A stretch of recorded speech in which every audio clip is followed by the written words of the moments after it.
Alright, everyone ready? We're about to witness a sad goodbye.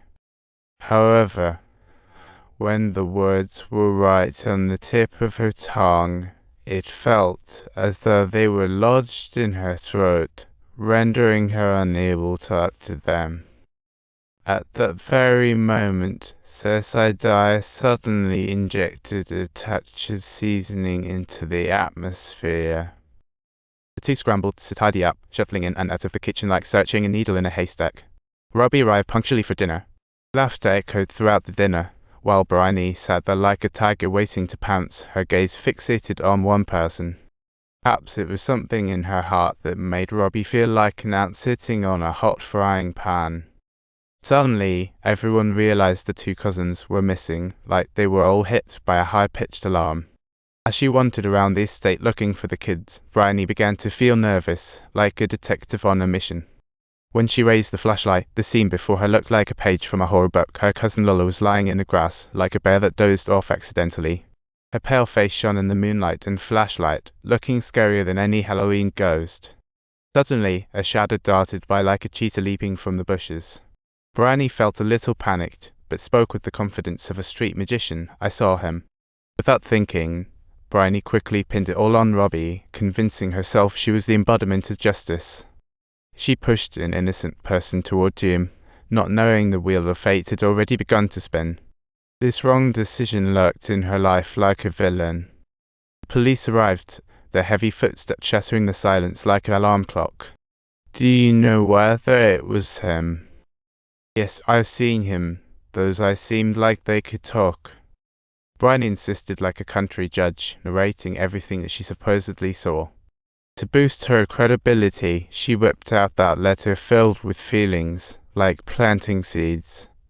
Cecilia didn't want to be pulled into this mess, only advising the police, "Listen, you can't trust what that girl says. Her thoughts are always spinning." But Robbie found the twins, only to be greeted not with gratitude, but with cold handcuffs. His love just sprouted, only to be cruelly stamped out by this night. Robbie was thrown into prison unfairly, as fate cast a spell upon him. Cecilia stood at the door in despair, her eyes vacant, as if asking, "When does life end?" Her hands hung limply at her sides, feeling like a helpless bystander in the face of fate. Just watching her loved one being taken away felt like a painful magic trick.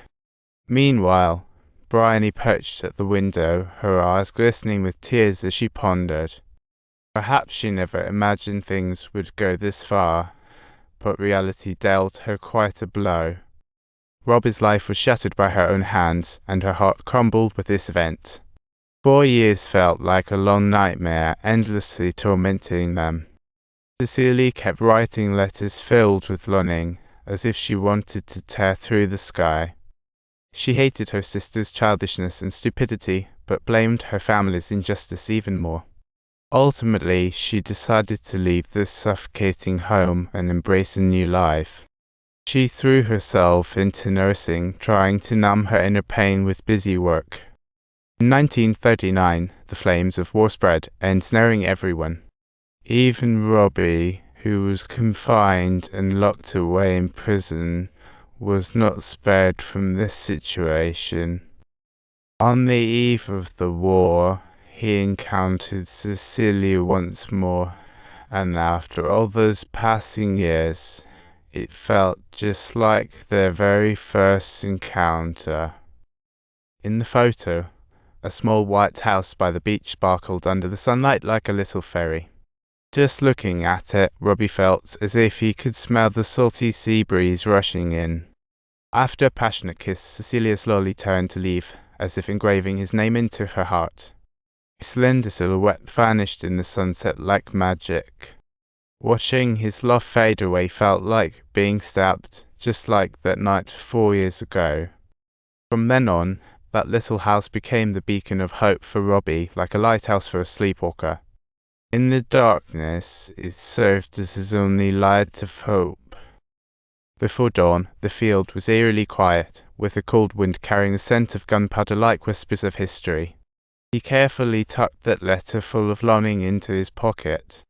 Holding that rough bandage, though no blood used, it constantly reminded him of life's fragility. Robbie sighed helplessly, pulling out the crumpled cigarette for a deep puff. The smoke felt like it pushed the pain away, but the path ahead remained dark. When would he return to the light? He took heavy steps again, being propelled toward retreat by fate alongside his comrades. As enemy planes roared overhead, Robbie cracked a faint smile. Finally, they passed the last hurdle, as if fate quietly threw them an olive branch. If you enjoyed this story, don't forget to subscribe.